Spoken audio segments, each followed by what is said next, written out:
All right, today we're going to look at how do you simplify square roots. So we've been doing square roots and solving for square roots.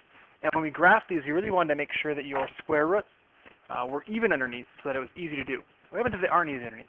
What happens if you can't do that? So what we're going to do is simplify them. So square root of 72 is our first one. What we want to do is look at what numbers go into 72. So what we're going to look at is the perfect squares. So 4 is perfect square because 2 squared. 3 squared is 9. 4 squared is 16. 5 squared is 25. 6 squared is 36. 7 squared is 49. And then you've got 8 squared is 64. 9 squared is 81. 10 squared is 100. Okay, so that's all of the most common ones we'll see. You might need more than that. So with these, we're going to look at what numbers go into 72. I would start out small, try to work my way up if I don't know what they are. So square root of 72, I know that 4 goes into that. So I'm going to say the square root of 72 is square root of 4. And we're going to multiply that by something. So 4 times what gives you 72? And that should be 18. So it's 4 times 18. Now the square root of 4 we do know, which is nice. So that's what helps simplify it. So the square root of 4 is 2 times the square root of 18. Now, we still have to look over here and say, are there any more of those that go into 18? In this case, there are. 9 goes in. So we have 2 times the square root of 9 times the square root of 2. So that 9 times 2 gives you 18. And now that gives us 2 times 3 times the square root of 2, which is 6 times the square root of 2. Now what that 6 shows us that if you think about this in reverse, that 6 shows us that the square root of 36 should also have gone in. So if we would have broken it apart a different way, square root of 36 times the square root of 2, that would give us 6 square root of 2. Same answer, a little bit shorter way to do it. Let's try another one. Square root of 18 is actually going to be really easy because we actually did it right here in our square root of 18. We did that over here. So break that apart. So square root 9 times square root 2, which is 3 square root 2. 75. So the square root of 75, the only one that goes in there is going to be 25. So we can break that apart into the square root of 25 times the square root of 3, which is 5 square root of 3. So on your own, try the square root of 48, see what you get.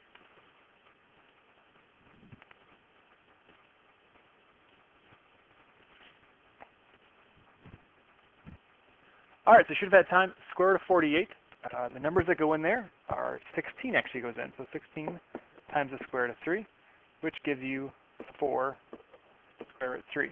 Now you could have done 4, doing 4 and 12, and then breaking apart the 12 into 4 and 3 again. Either way will work for you. All right, so that's just with numbers. So as in all algebra, we always like to put in our variables. So we have the square root of 125x squared. How do you break it apart? So we're going to start with our number. Break it apart the same way. So square root of 25, because 25 goes into 125, and it goes in 5 times. Now you're really going to need to be able to use your math facts to do this. If you're one that struggles, start working on that. Because part of your test for this is going to be a non-calculator part, and part will be a calculator part where you can use it. So you're really going to have to know your math facts. All right. Now, what we're going to do with our square root of x squared is we want to break that apart into the square root of x squared. So it's a separate piece. Because of the fact that the square root of x squared, squares and square roots are opposites of each other. So those undo it. So what happens is you get 25 times the square root of 5 times x. Sorry, because those undo each other, so times x.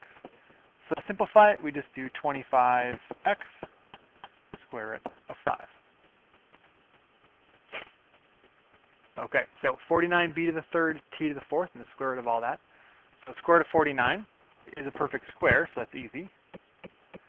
Now our b to the third is the first time you've ever seen this. We want to do groups of 2.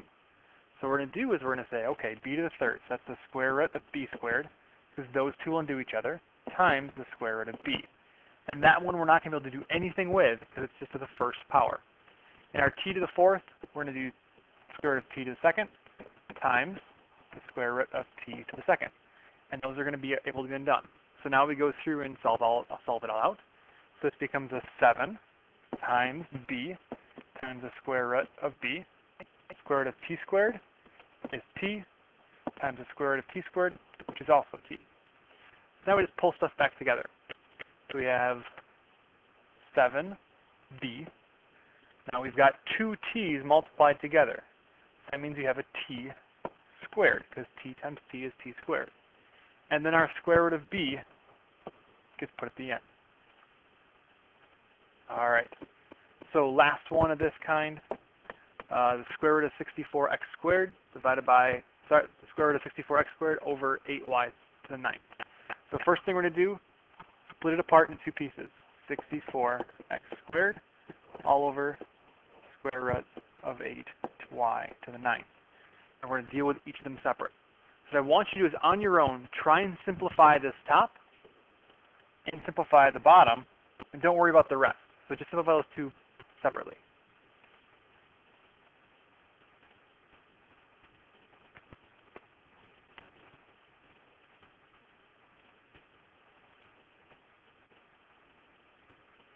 All right, so you should have gotten on our top, splitting it apart, you would get 64 square root of x squared, which is 8x.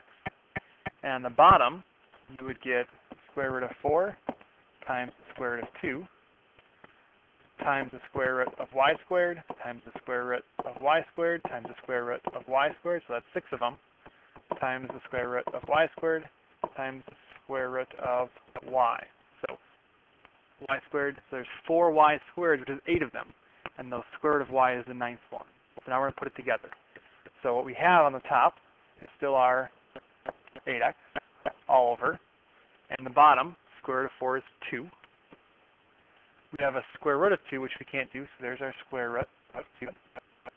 So now this gives us y, y, y, y.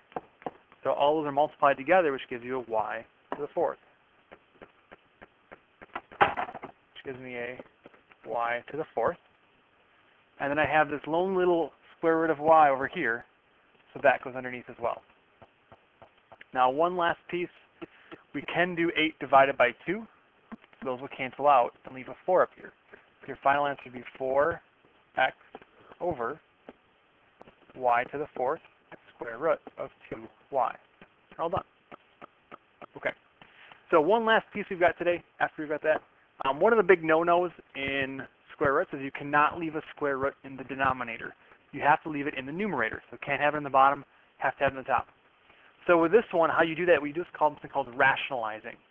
So rationalize the denominator means you get rid of it.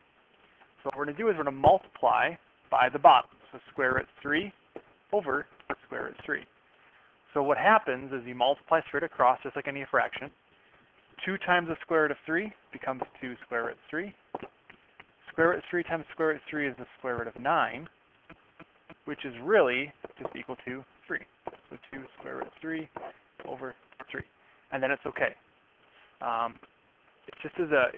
It's just like how you don't want to leave your rounding things like that. You can't have a negative in your square root. You can't also have a square root in the denominator. So the same thing on this next one, timesing by the bottom, 8x to the third, all over the square root of 8x to the third. So that's 8x to the third over 8x to the third is really just 1. So you're timesing by 1, so nothing's really changing here. So what you do is you get 6 square root of 8x to the third all over the square root here, and that square root cancel out, so you just get 8x to the third. Now what you really want to do is you want to make sure that you simplify things also. So we're going to simplify that square root of 8x to the third. So the 8 can become a square root of 4 times the square root of 2, because 4 times 2 is 8. And then your square root of x to the third is x to the second, square root of x, all over 8x to the third still. Now we can simplify that. So this becomes a 2. So what we're going to have, kind of scrolling down here, is 6 times 2 is 12. And we've got a square root of 2. So that's that gone and that done. Our square root of x squared is x. And we have an x inside. And then we get 8x to the third. One last simplification. We can divide both of these by 4. So we get 3 over 2 And also we can cancel this x right here. So this x can cancel out with one of those, leaving 2 left, leaving 2. So what we end up with is 3 from right there times the square root of 2x all over the 2, because we canceled it with the 8, x squared. Important thing to note, you can't cancel something that's inside a square root, something that's not inside of a square root. Can't be done. All right, so I'm going to take this problem out just because it's going to be, I want to make sure we get through everything. But that's everything we got for today. Good luck, and if you have any questions, we'll talk about it tomorrow.